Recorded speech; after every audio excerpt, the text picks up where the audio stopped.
Mirë se erdhët. Sot kemi diçka vërtet praktike. Një plan 90 ditor, hap pas hapi. Për ato restorantet që janë plot me njerëz, por që në fund muajit pronarët pyesin veten ku shkuan parat. Do flasim pikërisht se si ta transformojmë një biznes të tillë. Le ta nisi me skenarin klasik, apo jo? Lokali është plot, tavolinat rrotullohen, por kur shihet llogaria bankare, diçka nuk shkon. Është vërtet frustruese. Dhe e dini çfarë? Shpesh problemi nuk është aty ku e mendojmë ne, fshihet diku tjetër. Pra, a i gjim veten dikush në këtë situatë, punon pafund, stresi është në maksimum, por fitimet, ato thjesht nuk duken. E po, pikërisht këtu, në këtë moment, një plan i mirë menduar, një strategji e qartë bën gjithë diferencën. Mirë, le ta themi troç. Problemi nuk është mungesa e klientëve, as pak. Problemi është se ka rrjedhje. Imagjinoni një kovë me vrima. Parat po dalin nga 4 pika kryesore. Një menu e ngatruar dhe e kushtueshme, çmime që ndoshta nuk janë të duhura, një strategji zero për dërgesat online dhe një staf që thjesht merr porosin pa u përpjekur të shes pak më shumë. Këto vrima duhen mbyllur, urgjentisht. Okej, mjaft me problemet. Le të flasim për zgjidhjen.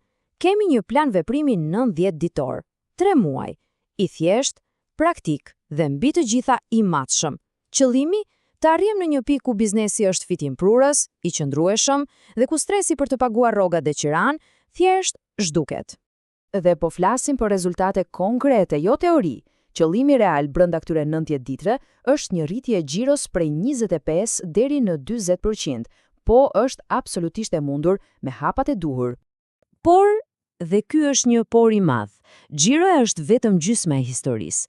Xhiro nuk paguan faturat, apo jo? Ajo që ka vërtet rëndësi është fitimi neto, parat që mbeten në fund. Dhe këtu plani synon diçka edhe më të rëndësishme, një rritje prej 15 deri në 25%. Ky është oksigjeni i vërtet për biznesin. Kjo është shifra që ndryshon gjithçka. Okej, muaji i parë. Këtu jemi si kirurgët. Fokusi është të ndalojmë gjakderdhjen financiare. Do të identifikojmë dhe do të mbyllim vrimat nga ku po humbasin para. Këto janë lëvizjet që japin rezultate të menjëhershme që në javët e para. Dhe gjithçka nis nga zemra e restorantit, menuja. Këtu zbatohet një rregull i artë, parimi 80-20. E keni dëgjuar? Ka shumë mundësi që vetëm një pjesë e vogël e pjatave, le të themi 20%, po sjellin 80% të gjithë xhiros. E po pjesa tjetër e menus, ajo thjesht po hako, para, po krijon rrëmuj në kuzhinë dhe nuk po sjell fitim. Pra, veprimi i parë është drastik, por i domosdoshëm. Duhet hequr 20 deri në 30% e menus. Po, u dëgjua mirë. Dhe kjo duhet bërë pa emocione. Harrojeni, kjo është pjata e preferuar e gjyshes. Nëse nuk shitet, duhet ike. Pse? Sepse një menu më e shkurtër do të thotë më pak kosto, kuzhinë më e shpejt dhe në fund të ditës më shumë para në xhep. Tani, një truk tjetër i artë, sidomos për dërgesat online. Menut combo. Kjo është një mënyrë geniale për t'i bërë klientët të shpenzojnë pak më shumë pa e kuptuar. Formula është e thjeshtë. Merret produkti hero, ai që shitet më shumë. I shtohet diçka me fitim të lartë, si një pije ose një ëmbëlsirë, dhe ofrohet si paketë me një ulje të vogël. Klienti mendon se po bën një super pazar dhe fatura mesatare rritet. Dhe kur flasim për dërgesa, ka një gjë që nuk negociohet kurrë: fotot. Le të jemi qartë, në një aplikacion delivery, fotografia është pjata. Një foto e keqe amadore thjesht do të thotë një shitje i humbur. Pik. Një investim i vogël në foto profesionale për pjatat kryesore mund t'i rrisë shitjet me mbi 30%. Pse? Sepse njerëzit hanë me sy, sidomos kur janë duke parë telefonin. Mirë, muaji i parë kaloi. I mbyllëm vrimat. Tani është koha për muajin e dytë. Rritja inteligjente.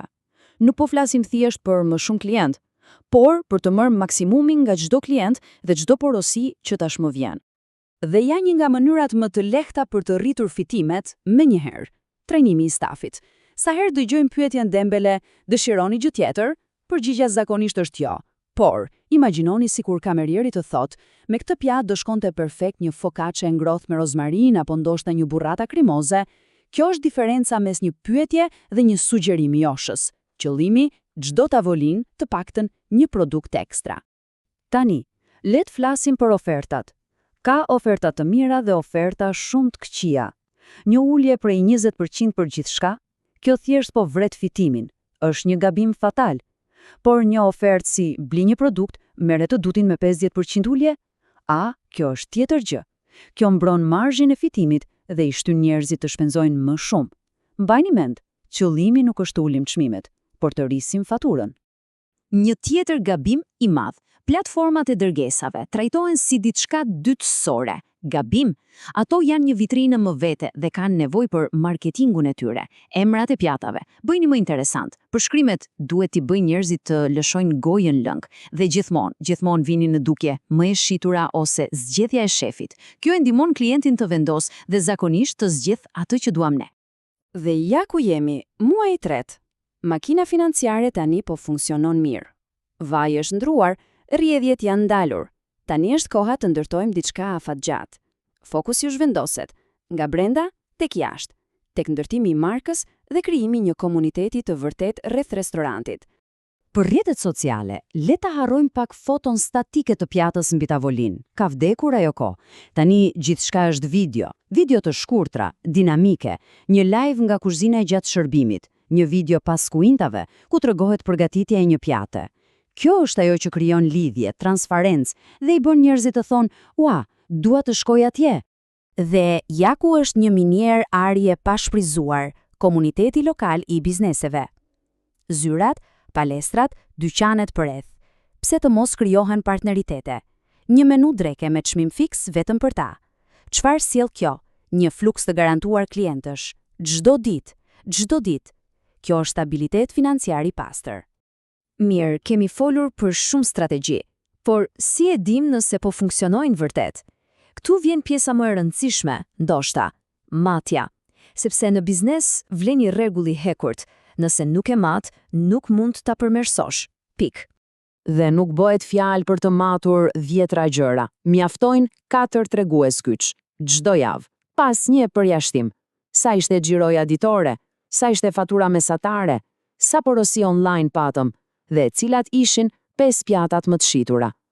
Këto 4 shifra janë si busulla.